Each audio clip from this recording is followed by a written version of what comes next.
devemos valorizar e ensinar a Bíblia às nossas crianças, né? Porque elas são justamente o futuro, né? Elas vão vir, vão nos substituir. E nós precisamos estar atentos a isso, porque o mundo não poupa esforços em ensinar e doutrinar as nossas crianças, nossos jovens, nossos adolescentes, né, para que eles descreiam da palavra de Deus.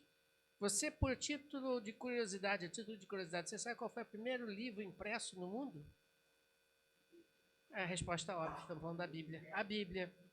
Primeiro livro impresso no mundo por Gutenberg, né? Lá em 1500 foi a Bíblia.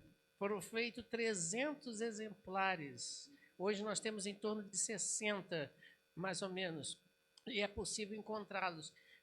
Levou 5 anos para preparar a gráfica, as placas, letra por letra da Bíblia, para que fosse assim impresso. A título de curiosidade, ele não poupou esforços para que montasse então aqueles moldes, né, para assim imprimir a primeira Bíblia. E 300 anos depois que ela chegou aqui, né, em português. Então, irmãos, vamos valorizar o trabalho desses homens que tiveram cuidado de preparar a Bíblia para que o povo pudesse ler, estudar. Até porque, hoje, como o doutor estava falando, hoje tem até o celular, né? Você coloca lá, o bicho sai falando sozinho, né? E está ótimo, tranquilo, né? É fácil. Então, você tem facilidade, eu tenho facilidade de ler a Bíblia, de encontrá-la, de adquirir, é fácil. Mas imagine você lá em 1500, como era difícil antes, no caso, poder ler a Bíblia. Os manuscritos, né, os pergaminhos que tinham a Bíblia impressa, a Bíblia escrita, eram de difícil acesso, estavam às vezes trancados a cadeado para que as pessoas não pudessem ter acesso à palavra de Deus e estudar a palavra de Deus. Então, a história mostra isso, como é difícil o estudo da palavra de Deus no passado. E você hoje tem muita facilidade. Você pode ler a palavra de Deus e encontrar nela tudo o que você necessita para a sua existência. Você ali encontra tudo.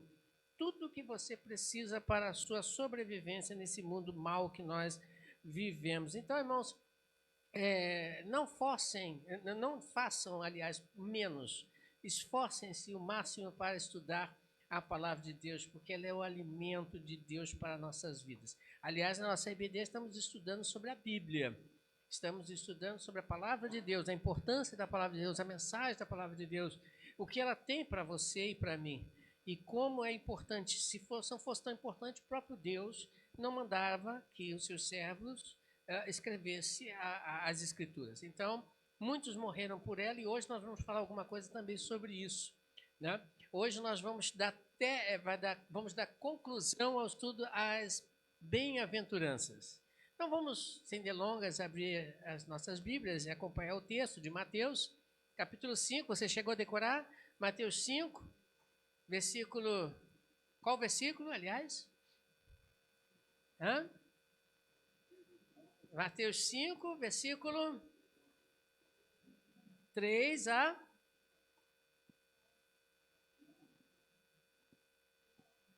12. 3 a 12. Vamos ler comigo, então? Vamos do 3, irmão. Mateus capítulo 5. Isso. Versículo 3.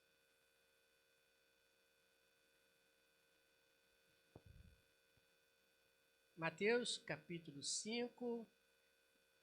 Ok? Está indo. Versículo 3. Versículo 3. Não está entrando. Entrou. Mateus 5, 3 a versículo 12. Vamos ler então? Junto comigo? Bem-aventurados os pobres em espírito, pois dele é o reino dos céus. Bem-aventurados os que choram, pois serão consolados. Bem-aventurados os humildes, pois eles receberão a terra por herança. Bem-aventurados que têm fome e sede de justiça, pois serão satisfeitos. Bem-aventurados misericordiosos, pois obterão misericórdia. Bem-aventurados puros de coração, pois verão a Deus. Bem-aventurados pacificadores, pois serão chamados filhos de Deus. Bem-aventurados perseguidos por causa da justiça, pois deles é o reino dos céus.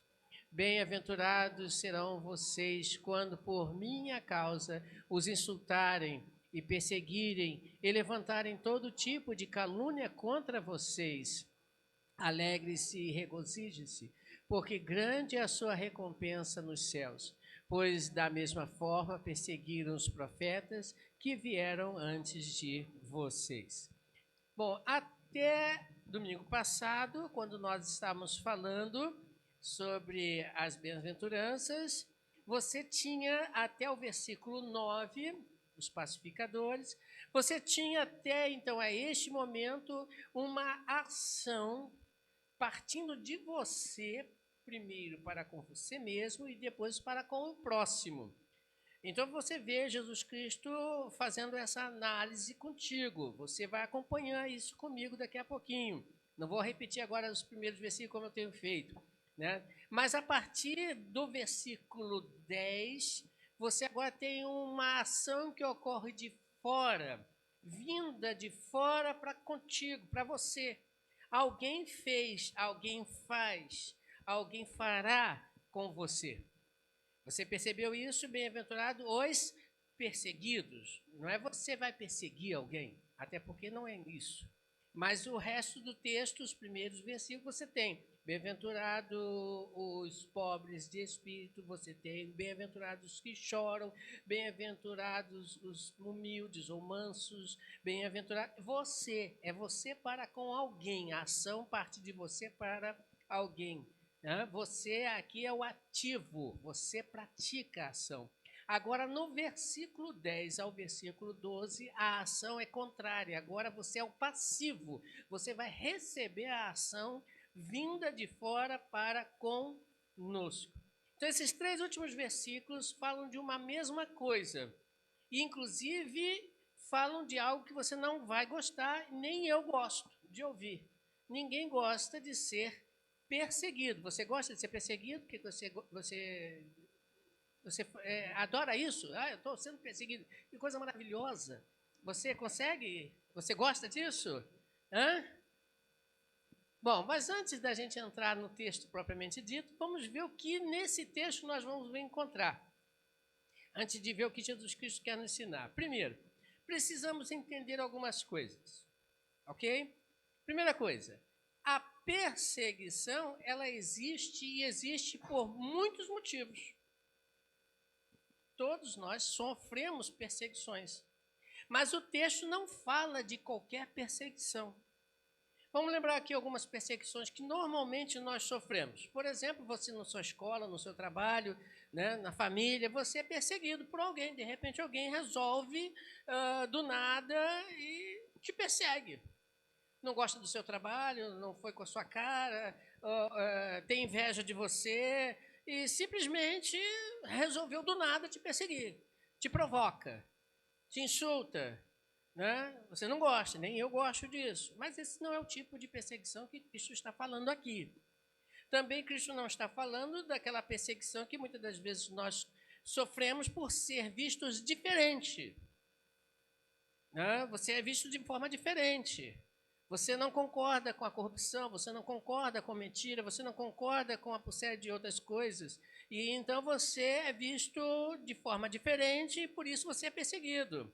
Você sofre consequências porque você é diferente. Ninguém gosta de ser dessa forma, viver perseguido, né? Eu não concordo, eu tenho meu direito de não concordar. Tem gente que são perseguidas, não é isso que Jesus Cristo também está ensinando, perseguidos por questões políticas. né? Você vai encontrar em muitos lugares, inclusive até nas nossas casas mesmo, pessoas que odeiam o seu irmão, o seu vizinho, o seu parente, o seu amigo, por questões políticas, até brigam, né? Eu sou do partido A, eu sou do partido B, eu quero o presidente tal, eu quero o presidente tal, e brigam entre si e começam a criar uma animosidade contra isso. E porque você não pensa igual a ele, você é perseguido, é deixado de lado. Muitas das vezes, também não é isso que Cristo está falando, você é perseguido por questões até sociais.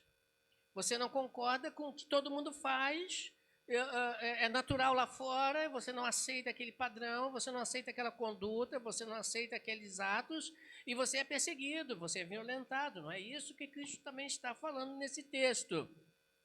Então, o que Cristo está querendo que você entenda é outra coisa.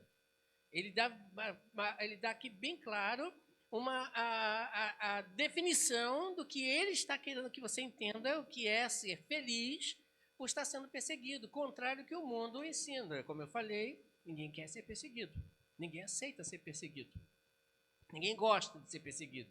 Mas Jesus Cristo, ele introduz esses versículos dizendo exatamente ao contrário. Muitíssimo feliz é aquele que é perseguido.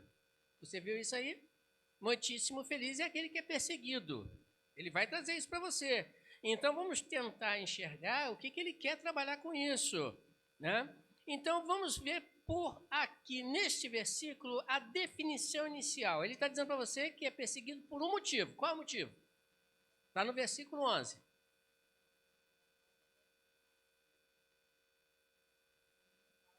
Por causa dele. No versículo 10, por causa da justiça. E no versículo 11 ele ainda vai mais longe. Por causa dele. Você vai ser perseguido. Você vai sofrer perseguição por causa de Cristo. Então, meu camarada, vamos pensar direitinho para que você não abandone o barco. Estávamos falando agora há pouco, irmão Robson, né, irmão Robson? Irmão Robson, o André também, nós estávamos conversando, que os nossos jovens, por exemplo, vão para as faculdades e um grande número deles, chegando na faculdade, se defrontam com realidades que vão mexer com os seus princípios religiosos, vamos dizer assim, e eles abandonam o barco, porque não estão a fim de serem perseguidos. E nós precisamos rever isso. Isso é uma preocupação. Quando eu falei, inclusive, que nós temos que ensinar as nossas crianças para que elas tenham fundamentos na palavra de Deus, para que quando forem perseguidos por causa de Cristo, elas não vejam isso como ato violento, mas sim como ato de grande alegria. Você já conseguiu entender isso? A perseguição que Cristo está querendo falar, ele produz uma extrema felicidade e não tristeza. E aí, você vê no versículo 12, Jesus Cristo dizendo uma coisa interessante para nós. Ele vai dizer o quê? Veja no versículo 12. Alegrem-se e regozijem-se, porque vocês estão sendo perseguidos, tá? Porque grande é a sua recompensa. Então tem algo de bom nesse negócio. E você vai entender que essa recompensa não é uma qualquer recompensa. Há uma recompensa e uma recompensa muito boa. E ele diz aí que antes de você e antes de mim, outros tantos já foram perseguidos. Você vê aí que ele diz, porque da mesma forma perseguiram os profetas, os homens anteriores a você e a mim. E se você olhar a Bíblia e olhar a história do cristianismo, você vai ver que tiveram muitas pessoas, houve muitas pessoas, né? Existiram muitas pessoas que foram perseguidos por causa de Deus. Mas você não vai encontrar em nenhum deles lamentação, choro. Puxa vida, estou aqui servindo a Cristo e estou sofrendo isso. Existem exemplos maravilhosos na Bíblia, mas eu vou destacar somente dois. Senão, meu irmão, 2 horas é pouco de mensagem. Veja 2 pessoas somente. Por que eles não lamentaram, mas pelo contrário foram extremamente felizes? Porque, como eu falei, hoje é o último degrau, é o 8º. Para chegar no 8º, você tem que subir qual? Tem que começar pelo primeiro. Aí depois pula para o terceiro. Vai para o segundo. E depois vai para terceiro. E assim sucessivamente até chegar ao 8º. Então, veja bem. Existem 7 degraus anteriores a este, que Cristo coloca propositalmente como sendo os primeiros, para que você consiga chegar neste 8, porque este 8 agora é a prova, é a verificação, é o vamos lá, você aprendeu? E você precisa ser aprovado. Você precisa estar sendo preparado dos degraus iniciais, lá nos degraus iniciais, para que quando você chegar no 8º, você esteja aprovado. Senão, meu camarada, você cai. Então, 2 exemplos só 2 exemplos. Davi, no Velho Testamento, e Paulo no Novo Testamento. Eu trouxe vários textos, né, irmã Marta? A irmã Marta está desesperada ali, coitada. Meu Deus, é muito texto. Eu não vou ler, não. Eu vou só citar, tá? Depois você lê em casa, tira cópia, peça aqui, eu imprimo para os irmãos, não tem vontade, tranquilamente aí. Tem uns que de vez em quando pegam, pastor, me passa isso tudo. Eu dou com vontade e alegria, né? Vamos lá. Primeiro degrau. Qual é o primeiro degrau? Bem-aventurados os pobres de espírito. Aqueles, nós vimos isso, que reconhecem o seu pecado, a sua miséria. Paulo e Davi. Ou Davi e Paulo. Vamos por ordem. Davi, no Salmo 51, versículo 2, ele diz: lava-me de toda a minha culpa, purifica-me do meu pecado. Davi tinha consciência do seu pecado.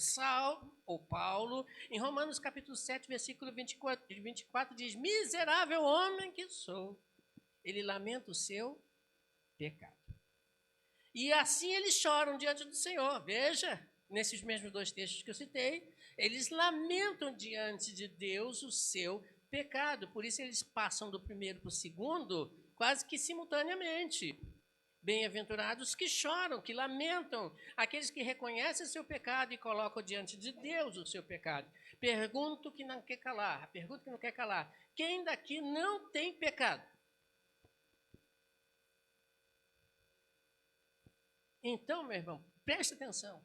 Para que você consiga ser feliz na perseguição, isso é fundamental. Você é um pecador e assuma isso. E precisa resolver isso, colocando diante de Deus o seu pecado. Por isso vem Jesus Cristo e diz logo depois: bem-aventurados os humildes. Ou seja, você estudou comigo, aqueles que são mansos, dominados, controlados pela força, pelo poder divino, porque se deixar por você, você faz festa, você arrebenta com tudo, você se vinga, você fala mal, você sai por aí igual um touro desfreado e dando chifrada em todo mundo. Veja novamente Davi e Paulo. Davi no Salmo 131, versículo 1 e 2, ele diz: Senhor, o meu coração é muito orgulhoso, muito grande. Os meus olhos são arrogantes. Não, isso não pode acontecer. Por favor, não. E ele coloca a palavra não aí. Veja aí. Senhor, o meu coração não é orgulhoso. Ele vai colocar isso. Os meus olhos não são. Ele se humilha, ele quebra. Ele se quebra diante de Deus. Ele coloca-se diante de Deus como um recém-nascido diante de sua mãe. Olha que coisa linda. Eu preciso, Senhor. Me coloque como recém-nascido, que depende de tudo. E Paulo, em 2 Coríntios, versículo 10, 1, ele diz o seguinte: eu, Paulo, pela mansidão e pela bondade de Cristo, que apelo que vocês, que eu sou humilde, dominado. E você lembra da conversão de Paulo? Jesus Cristo chega para ele e fala assim: Paulo, Paulo, por que você me persegue? É difícil para você lutar contra? É ruim. E ele cai no chão, né? numa posição de humilde, dominado, controlado por Deus. Passou pelo terceiro degrau. E aí vamos para o quarto. Bem-aventurado aqueles que têm sede. Bem-aventurado aqueles que têm sede de quê? Da justiça, não de justiça dos homens. Não. São aqueles que desejam ardentemente a justiça divina. Estão cansados, estão famintos, estão com sedes, sedentos da palavra de Deus. E eles precisam se alimentar. Veja Davi novamente no Salmo 51, Salmos 17, versículo 1 e 2, ele diz: ouve, Senhor, a minha justa queixa, atenta para o meu clamor, dá ouvido às minhas orações, que não vem de lábios falsos, venha de ti a sentença em meu favor, sejam os teus olhos onde está a justiça. Davi pede a Deus: Senhor, eu preciso de ti, preciso da tua justiça, preciso. E Paulo faz a mesma coisa em Romanos 12, versículo 19 e 21. Amados, nunca procure vingar-se, mas deixe com Deus a ira, pois está escrito: minha vingança eu retribuirei, diz o Senhor. Pelo contrário, se o seu inimigo tiver fome dele de comer, se tiver sede dele de beber, fazendo isso, você amontoará brasas, viva sobre a cabeça dele. Não se deixe vencer pelo mal, mas vença o mal pelo bem. Senhor, é a tua justiça, não é a minha. É a tua força, não a minha. É o teu poder, não o meu. Pronto, eles passam mais um degrau, avançam na vida deles, e eles então vão para o próximo. Bem-aventurados os misericordiosos, porque obterão misericórdia. Ou seja, são aqueles que usam a sabedoria divina e sentem aquilo que o seu par, o seu amigo, o seu vizinho, o seu marido, o seu próximo está sentindo, a necessidade, e aplicando-a dentro do seu coração, ele então desfruta das misericórdias que Deus estendeu a ele e ele estendeu ao seu próximo. Davi faz isso em 2 Samuel, você pode ler depois, versículo 22, 21, capítulo 22, versículo 21 a 22. O Senhor me tratou conforme a minha retidão, conforme a pureza das minhas mãos, me recompensou, diz ele, pois guardei os caminhos do Senhor, não cometi perversidade e afasta-me de mim.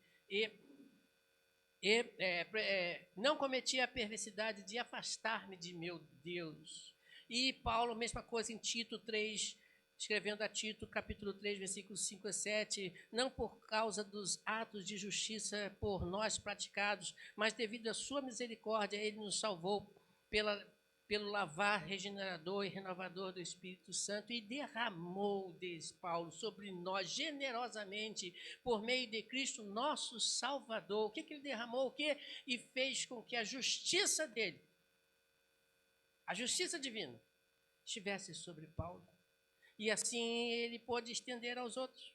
Pronto, eles passaram mais um degrau, avançaram mais um degrau.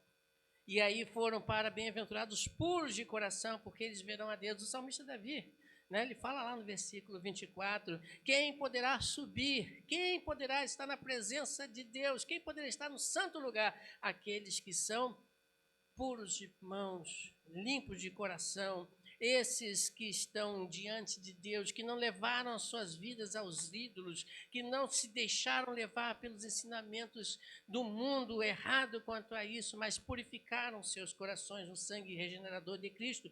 É o que Paulo fala lá em capítulo 1 de Filipenses, versículos de 9 a 10.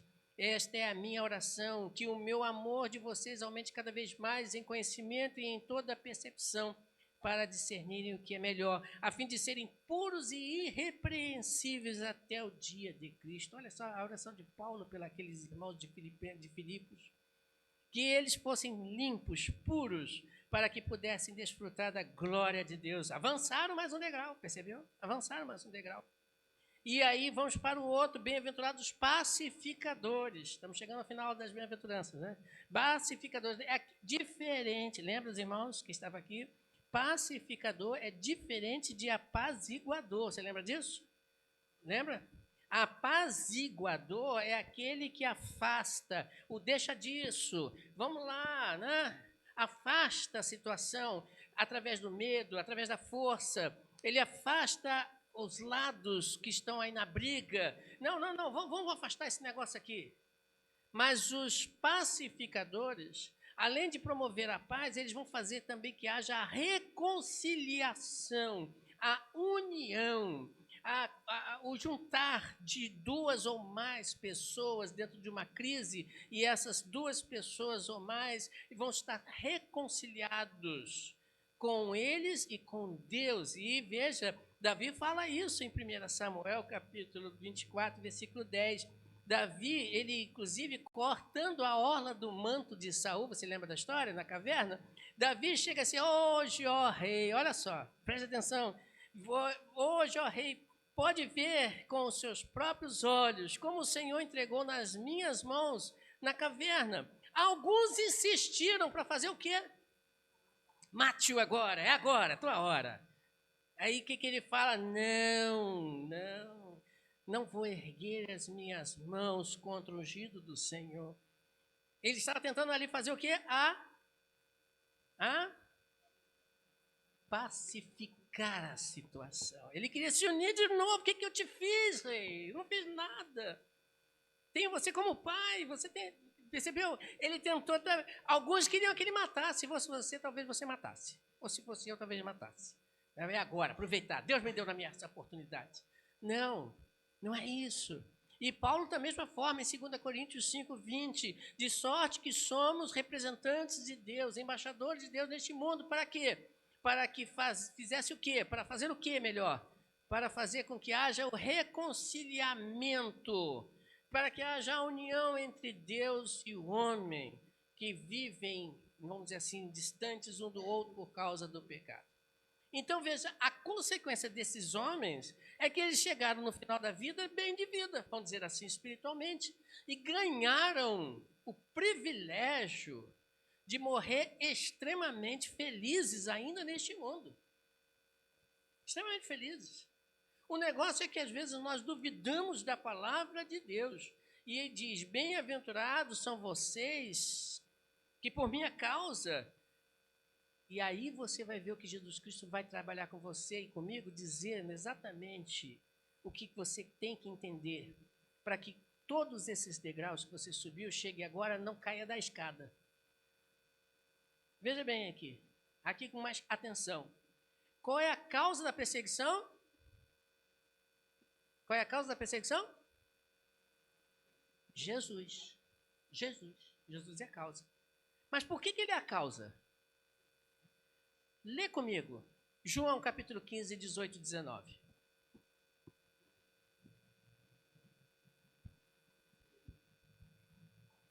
Lê comigo aí. Se o mundo nos odeia,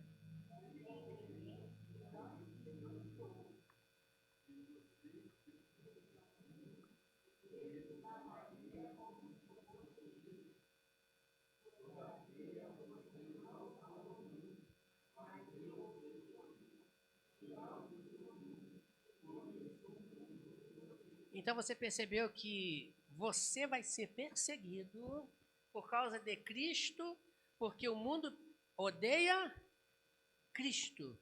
E você, porque está do lado de Cristo, vai ser odiado também.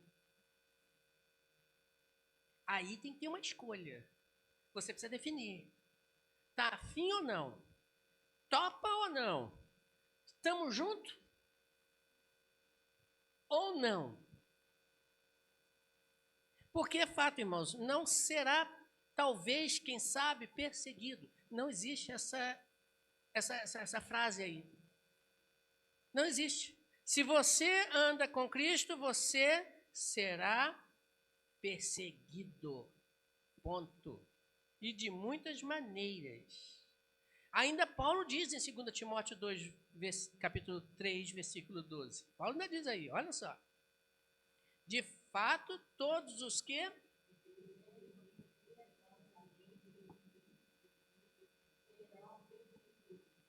Veja de novo, Paulo afirma, de fato, é certo, não tem para onde fugir. Os que desejam viver piedosamente em Cristo Jesus serão perseguidos. Aqui você tem que definir, como eu falei. Não pode aqui ficar no talvez, quem sabe, não. Tem que definir. Ou você é ou você não é de Cristo. Ou você resolve pular fora ou não. E quando os discípulos de Cristo foram questionados por Cristo, quereis ir embora também, o que os discípulos disseram?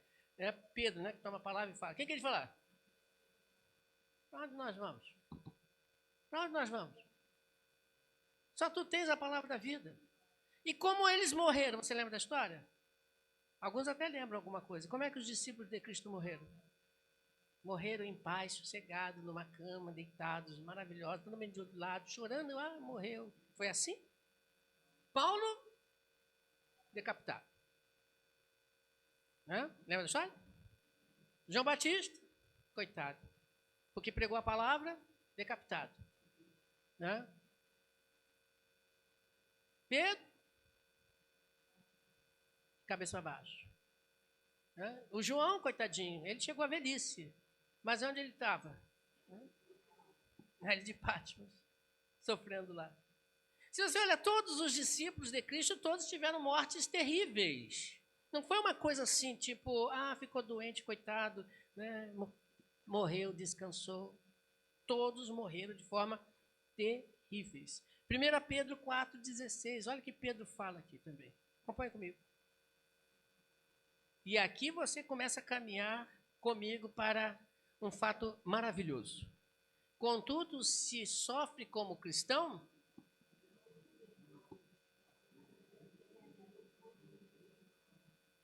glorifique a Deus desse nome. Olha como tem pessoas na Bíblia, inclusive, que disseram que é muito bom sofrer por Cristo. Foram chicoteados, foram zombados, mas saíram alegres, porque, como Paulo diz, tragam em mim as marcas. Ninguém está afim de ficar marcado, né?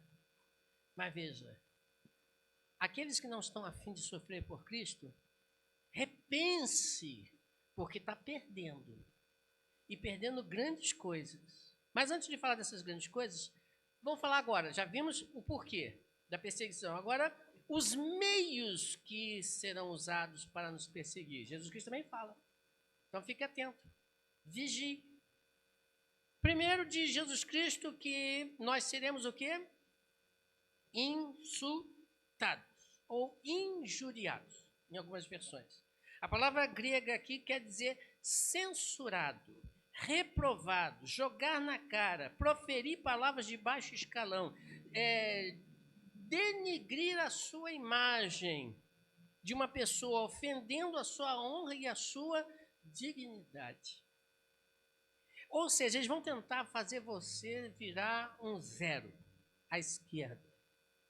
Eles vão tentar de tudo quanto é forma denegrir a sua imagem. Você sabe o que é denegrir a sua imagem? Você já passou por isso? Alguém chegou para você e tentou fazer de você uma pessoa indigna? Já passou isso? Isso é gostoso? O que se diz aí? Nos olhos da carne, aos olhos do corpo. É bom. Mas é esse meio que vão usar, tá? É Jesus que está dizendo. Não sou eu que estou falando. Eles vão tentar te insultar de tudo quanto é maneira. Eles vão tentar usar palavras de baixo escalão. Eles vão tentar jogar na tua cara várias coisas para tentar fazer com que você seja denegrido de uma forma ou de outra, mas eles vão tentar fazer isso. E isso não é bom.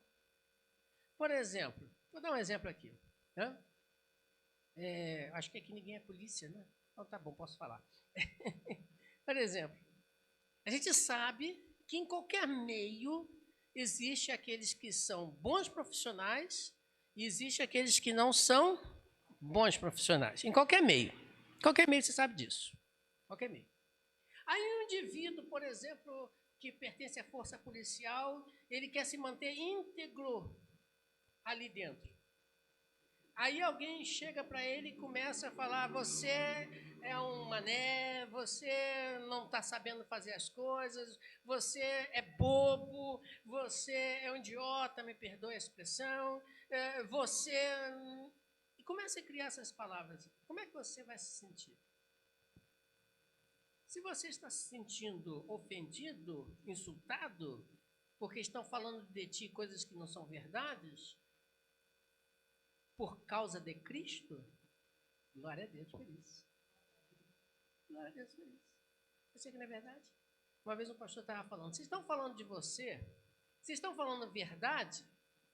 Então você não vai fazer o quê? É verdade. Hã? Agora, vocês estão falando mentira? O que você pode fazer? Também nada, porque você sabe que é mentira. Vai fazer o quê? Então, falem, vão falar. Outra, eles vão perseguir. A palavra grega aqui quer dizer molestar, incomodar. Perseguir de forma, inclusive, hostil. Essa é a ideia que Jesus Cristo está dizendo para você. Esse pessoal vão te perseguir de todas e qualquer maneira para tentar fazer com que você seja violentado. Na Bíblia você encontra exemplos inúmeros de homens e mulheres que foram perseguidos simplesmente pelo fato de não concordar com Deus. Tu lembra de Daniel? Lembra dele? Daniel foi jogado na cova dos leões porque inventaram lá aquela história de que ele não poderia adorar outro Deus, não podia fazer súplica a outro Deus, não é isso? E Daniel simplesmente falou: Senhor, está nas tuas mãos, eu continuo fiel a ti, está tudo certo. E aí foram lá, Daniel está rebelando-se contra a lei, contra o Senhor rei e tal, joga na cova dos leões. E assim foi. Aí Daniel ficou desesperado: Senhor, por quê? Logo eu, o homem que te sirvo e tal, foi isso que fez? Não. Alegre, sorridente, foi lá. E mentir. Vão mentir. Vão criar fantasias. Vão falar coisas de você que não são verdades. Vão criar coisas que não são verdades. Simplesmente pelo fato de você seguir a Deus. Vou dar um exemplo. Né? José, a esposa de Potifar, né? De Potifar, né? Potifar queria se deitar com José, de tudo quanto é maneira. E o que fez José? Não vou fazer isso. E aí, numa situação em que ela cria, ele é levado para a prisão, debaixo de um julgamento mentiroso. E aí ele foi lá reclamar com Deus? Não. Continuou na dele, servindo a Deus, lá na prisão. Mas fizeram justiça. Mas é isso que vai acontecer. Hoje, nesse presente momento, tem muitos crentes, servos de Deus, sendo caluniados, tendo mentiras criadas sobre eles, sendo perseguidos, e eles estão firmes com Deus. Estão sendo mortos por causa disso. Por quê? E aí a gente conclui. Por quê? Porque existe um fim nesse negócio. Não é para sempre. Veja o versículo 10 de novo comigo. O que diz o versículo 10? Veja de novo o versículo 10 de Mateus. O que diz aí no versículo 10? Bem-aventurados os perseguidos, os que sofrem perseguição, por quê? Por causa da justiça, porque pois deles é o reino dos céus.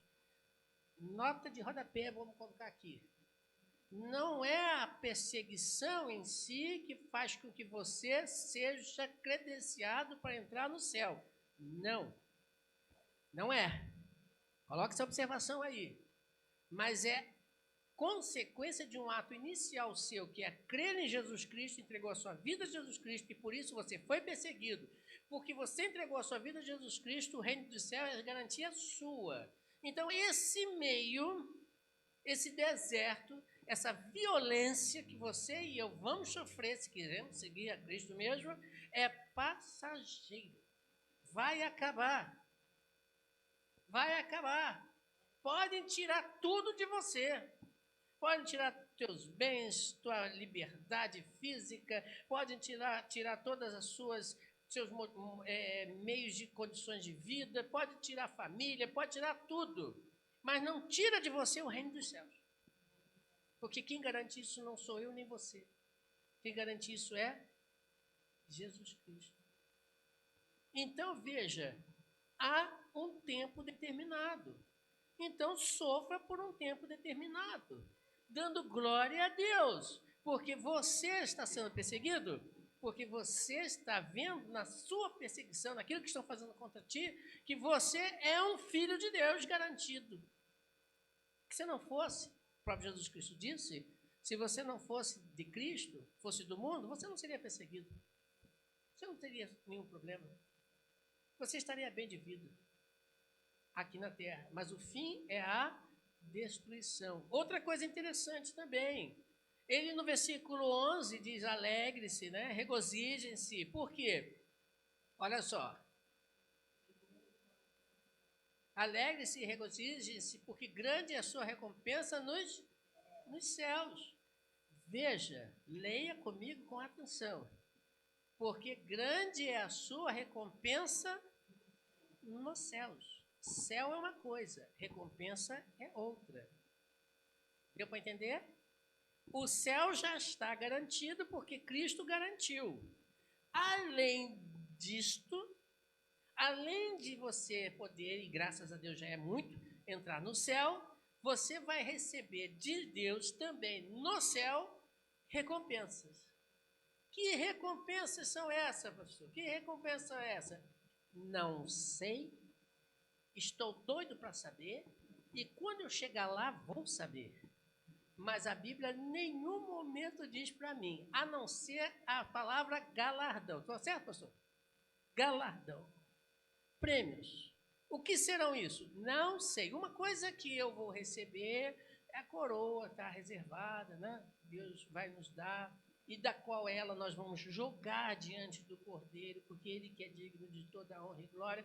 Fora isso, não sei mais nada. Se tiver mais alguma coisa aí, por favor, os teólogos de plantão podem dizer, não, está escrito lá, não sei aonde que tem isso aí. Amém, glória a Deus por isso. Mas eu não interessa. Estou doido para saber assim, mas eu sei que um dia lá vou receber. É isso aí, alguém falou, eu escutei. Só sei que eu vou ver Jesus. Não sei quem falou, mas é isso. Há uma grande recompensa para você e para mim.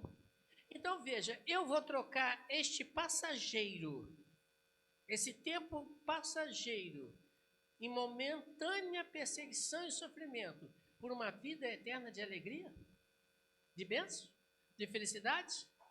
Então eu digo o seguinte, nós, eu e você, entenda que somos muito bem-aventurados, felizes, extremamente felizes, porque temos o Deus Todo-Poderoso de nossas vidas e que nunca vai nos deixar só e que nunca vai nos abandonar, de que nunca vai voltar-se contra você e contra mim.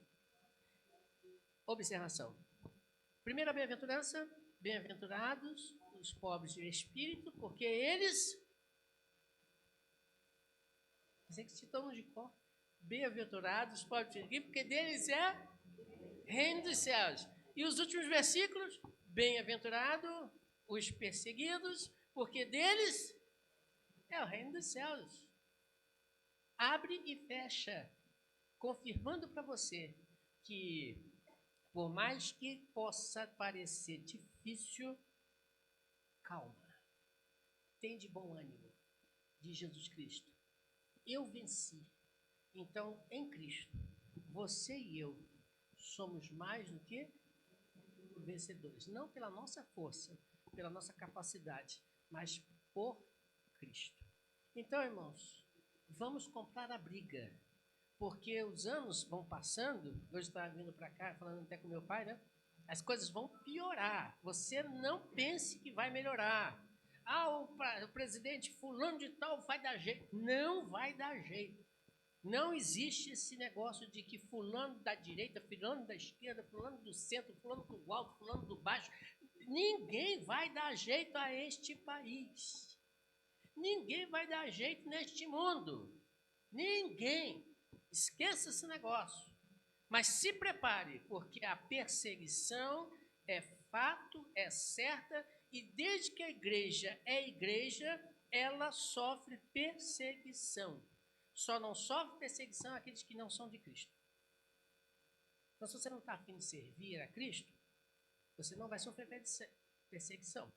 Mas aí é o problema. Você vai passar uma vida aqui na terra alegre, sorridente, e uma eternidade no inferno. Escolha é nossa, é sua, é minha. Eu prefiro assim, servir a Cristo, sofrer. Eu já sofri, né? Eu e Adriano já sofremos há muito tempo. E eu só cito umazinha, né? Estávamos no nosso primeiro ministério, chegando na igreja, né? Num culto da noite. E quando eu virei o carro, o cara do nada aparece e começa a xingar tudo que eu tenho nome, lembra?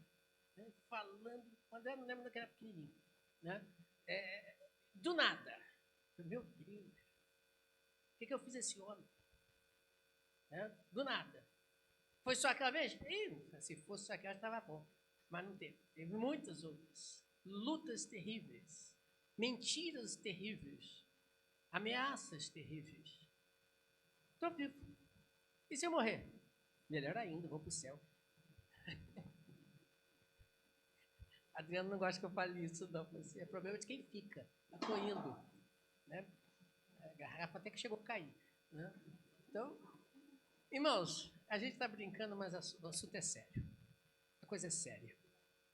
O ano de 2024 está chegando. O que nos espera para 2024? Não sei. Lutas. Dias bons? Também. Mas uma coisa é certa. Você tem que decidir. Está preparado? Se você não estiver preparado, se prepare. Por quê? Porque a coisa vai melhorar. Quando? Não sei. Mas vai melhorar em Cristo Jesus. E será perfeito lá no céu e na eternidade. Aqui é pouco. Aqui é passageiro. Mas aqui, enquanto aqui estiver, se prepare. Existem degraus aqui. Suba cada um deles. Viva como os profetas do passado viveram. E você vai chegar no fim da sua carreira dizendo: bem-aventurado fui eu neste mundo, porque eu subi esses degraus. Não sou perfeito, mas lutei para cumprir com todos eles. E com certeza Deus está me aguardando e vai me levar para agora. Isso, meu irmão, a alegria maior do que essa não existe. Que Deus possa nos abençoar. Amém? Vamos orar? Vamos orar, pedir a Deus que nos ajude.